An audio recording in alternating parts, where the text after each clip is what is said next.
SSC English second পেপারে বইটি থেকে কমপ্লিটিং সেন্টেন্সের প্র্যাকটিস পড়া হচ্ছে। তো 110-এর এতে বলছে poverty hampers progress because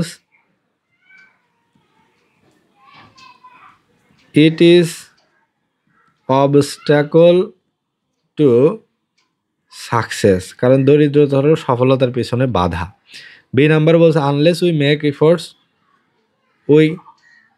we can't overcome poverty, আমরা যদি চেষ্টা না করি তাহলে আমরা দরিদ্রতা কাটাতে পারবো না।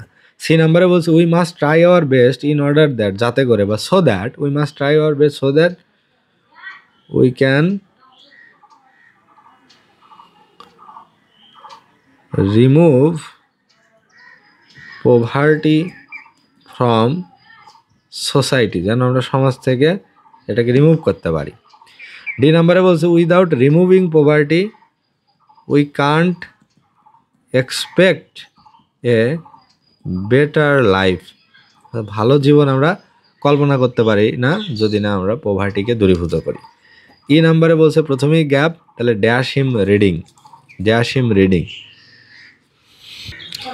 ই নাম্বারে ড্যাশ হিম রিডিং, তাহলে এটা হবে আই স হিম রিডিং, আমি তাকে পড়তে দেখলাম।